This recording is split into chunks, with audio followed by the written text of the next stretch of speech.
Tahukah Bunda bahwa janin di dalam kandungan memerlukan makanan dan nutrisi yang menjadikannya tumbuh dan berkembang? Di dalam rahim, janin mempunyai saluran pengikat antara ibu dan bayi yang biasa kita sebut sebagai plasenta atau ari-ari. Plasenta tumbuh saat janin berusia kurang lebih 1 minggu pertama. Pertumbuhan plasenta makin lama makin besar dan luas, umumnya mencapai pembentukan sempurna pada usia kehamilan sekitar 16 minggu. Pada usia 40-42 minggu, plasenta masih bekerja dengan baik. Kata plasenta berasal dari bahasa Latin atau flat cake, yaitu organ khusus berbentuk bulat dan datar seperti kue terang bulan atau martabak manis yang hanya dimiliki oleh hewan mamalia. Plasenta atau ari-ari merupakan organ milik janin yang paling besar dan tumbuh paling awal. Keberadaan organ ini sifatnya sementara, yaitu hanya selama masa kehamilan atau sejak terjadinya implantasi dari blastosis hingga kelahiran janin. Bentuk plasenta bundar atau oval atau seperti cakram dengan diameter 15-25 cm dengan tebal antara 3-5 cm. Berat rata-rata 500-600 gram. Di sisi ibu tampak daerah-daerah yang agak menonjol atau yang disebut kotiledon yang diliputi selaput tipis desidua basalis. Kemudian ini adalah selaput ketuban atau amnion yang membungkus dan menjaga bayi di dalam rahim. Selaput ketuban ini tipis tapi kokoh ya. Dia benar-benar menjaga bayi agar tetap aman selama di dalam rahim. Di sisi janin tampak sejumlah arteri dan vena besar atau pembuluh Orion menuju tali pusat. Orion diliputi oleh amnion. Untuk insersi tali pusat atau tempat berhubungan dengan plasenta dapat di tengah atau sentralis, di samping atau lateralis, atau di ujung tepi atau marginalis. Sirkulasi darah ibu di plasenta sekitar 3000 cc per menit untuk usia 20 minggu dan meningkat dari 600 cc sampai 7000 cc per menit saat ateron. Perkembangan plasenta dimulai selama implantasi ketika blastosis menempel pada epitel endometrium. Sel tropoblas berdiferensiasi menjadi lapisan dalam sitotropoblas dan lapisan luar sinsitiotropoblas. Saat sitotropoblas berproliferasi, sel-sel yang baru terbentuk bermigrasi ke sinsitiotropoblas dan kehilangan membran sel mereka, membentuk massa berinti banyak yang tumbuh dengan cepat. Sitotropoblas mengeluarkan enzim proteolitik dan sinsitiotropoblas menunjukkan ledakan rangkap 3. Ternyata proyeksi seperti jari yang memungkinkan blastosis untuk tertanam ke dalam endometrium, lakuna atau ruang-ruang mulai terbentuk di dalam sinsitiotropoblas.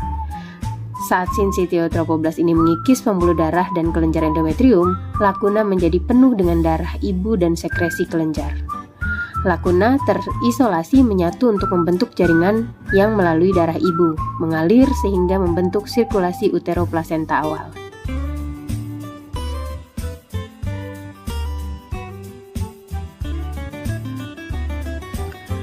Menjelang akhir minggu kedua, proyeksi kecil dari sitotropoblas mulai berkembang ke dalam sinsitiotropoblas, membentuk fili koronik primer. Di awal minggu ketiga, ekstraembrionik mesoderma tumbuh ke dalam fili ini, membentuk inti jaringan ikat longgar, di mana struktur tersebut dikenal sebagai fili korionik sekunder. Pada akhir minggu ketiga, pembuluh darah embrio mulai terbentuk di mesoderma ekstraembrionik. Fili korionik sekunder mengubahnya menjadi fili korionik tersier. Sel sitotropoblas dari fili tersier tumbuh menuju desidua basalis dan menyebar di atasnya untuk membentuk cangkang sitotropoblas. Tempat yang terhubung ke desidua basalis melalui cangkang sitotropoblas disebut fili penahan. Dari sisi batang fili disebut fili batang. Fili batang ini dikelilingi oleh interval ruang dan akan berfungsi sebagai tempat utama pertukaran antara ibu dan janin.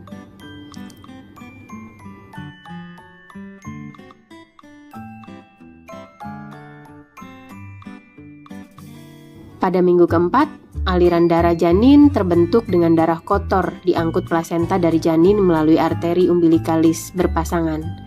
Arteri ini mengiring cabang ke fili korionik dan dibagi menjadi jaringan kapiler di ujung terminal. Karbon dioksida dan produk limbah dikeluarkan dari sirkulasi janin melintasi membran plasenta ke darah ibu dan interval ruang. Oksigen dan nutrisi diangkut melintasi membran plasenta dari darah ibu ke kapiler janin.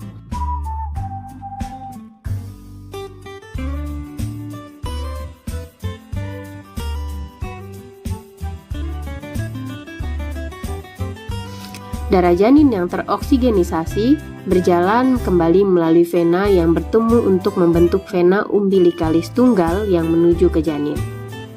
Darah kembali ke sirkulasi ibu melalui vena endometrium dipaksa keluar oleh tekanan darah arteri yang masuk. Plasenta memberi nutrisi pada janin selama perkembangan dan dilahirkan segera setelah Anda dilahirkan.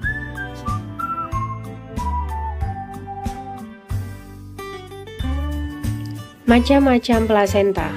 Menurut bentuknya, plasenta normal, plasenta tipis, plasenta 1 lobus terpisah, plasenta 2 lobus, dan plasenta 3 lobus.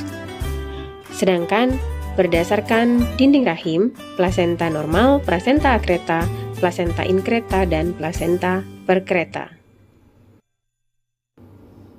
Nah, apa saja sih fungsi plasenta yang perlu kita ketahui untuk janin kita?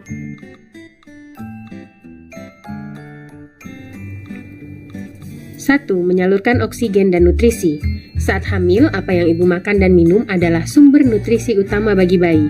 Nutrisi yang ibu dapat dari makanan ini akan disaring oleh darah dan mengalir menuju pembuluh darah melalui plasenta dan tali pusat. Dan ini yang kemudian menjadi makanan untuk menunjang pertumbuhan dan perkembangan bayi. Selain itu, fungsinya juga menyalurkan oksigen dan karbon dioksida antara bayi dan ibu. Sama seperti nutrisi, oksigen disalurkan dari ibu ke bayi melalui darah ke plasenta dan tali pusat. Karbon dioksida yang bayi hasilkan pun ditransfer ke tubuh ibu melalui organ yang sama, tetapi tanpa percampuran keduanya.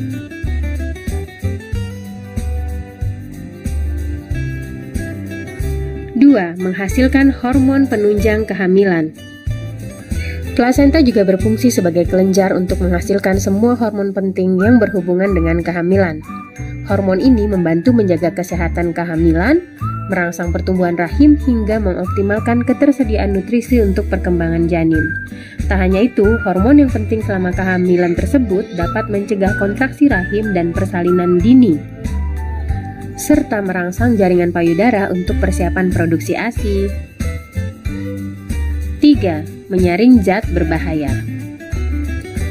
Fungsi plasenta lainnya adalah menyaring zat berbahaya serta membuang limbah atau zat buangan yang sudah tidak diperlukan. Melalui plasenta, zat-zat ini diteruskan ke aliran darah ibu untuk kemudian dikeluarkan oleh ibu bersama dengan zat sisa metabolisme lainnya.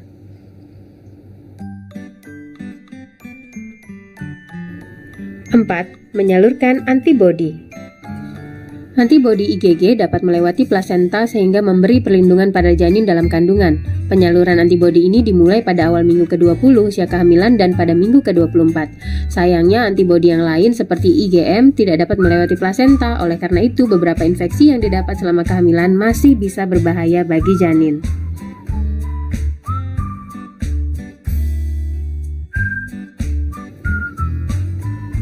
5. Melindungi janin dari infeksi bakteri.